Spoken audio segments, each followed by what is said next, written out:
mình áo chân chân chít cái tên non cuối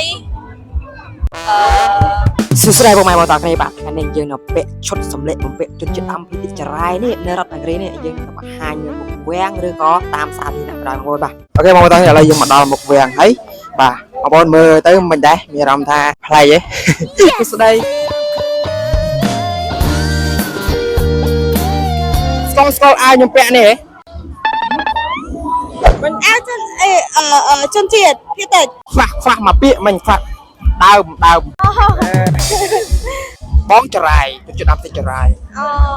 អ៊ីហាម anh nói biết sao vậy អាហ្នឹងមានថាមុខណៃខ្ជុំ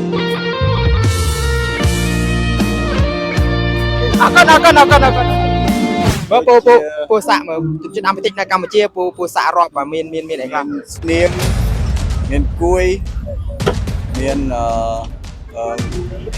អីម៉ូនក្រឹងគេមែនបាទហ្នឹងហើយក្រឹងអីទៀតទេភ្លេចហើយពូស្គាល់អានេះតំណាងឲ្យជនជាតិដើមភាគតិចគេអត់ ដូចជាគួយ ខុសបាត់ពូអើយខុសបាត់ជនជាតិដើមភាគចរាយពូ អូចរាយបាទអូខេ ពូមើលឃើញមិនដែរខ្ញុំពាក់អញ្ចឹងមិនដែរពូរ៉េតសាក់ម៉ានលើម៉ាន ប្លែកដែរស្អាត ពូឲ្យម៉ានភាគរយដែរ អូ100%ដែរ អរគុណពូអរគុណមិនអាយអើយបងប្អូនអើយនេះមនុស្សច្រើនតោះតខ្លាំងមែនតើបងប្អូននៅតាមផ្លូវទៅតាមក្លុបកលៀតមួយណាក៏មានណាបងប្អូនសិតតែមនុស្សទាំងអស់មកអាយអូយនេះស្រីអត់ក៏សួរមួយតិចបងខាងក្រៅនេះគេធ្វើគេអត់ គេរំស្គរ រំស្គាល់មែន ស្គរដៃ នេះរំនៅចូលរំនៅ អត់ទេបងអត់ទេ អូចេះរំហើយបងសួរមួយអត់ឯងស្គាល់អាវបងពាក់នេះអត់ អត់ដល់អត់ចា ស្គាល់ជនជាតិដើមភាគតិចនៅរដ្ឋនគរីអត់ ចា ជនជាតិដើមភាគតិចនៅរដ្ឋនគរី ស្គាល់តែឈ្មោះតិចតួចស្គាល់ដូចជាជនជាតិភ្នងអី តាក់សាររាប់បាត់5លើបំណងអីទៀត នងគួយដឹងអីបងចាំហ្មង ស្គាល់ជនជាតិដើមភាគចរាយ អត់ដល់បងអត់ចាំ អូនេះផងមកពាក់ហ្នឹងជប់ចរាយតាអ៊ីបើគិត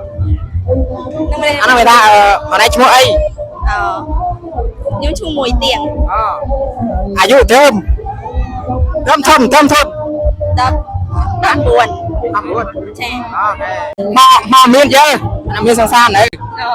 មានអីបងមានអី មានហើយខ្ញុំមកហើយចឹងទៅណាបាទខ្ញុំមកហើយអូខេមកតានេះវីដេអូយើងគឺមានតែប៉ុណ្្នឹងបាទសាមញ្ញយើងសង្កេតពួកគាត់ទៅនិយាយទៅគឺភាគតិចខ្លាំងមែនតើណាអ្នកដែលស្គាល់ជនជាតិអមតិចនៅកម្ពុជាបាទគឺហើយអញ្ចឹងបងប្អូនកុំភ្លេច share វីដេអូនេះម្នាក់មួយផងបាទ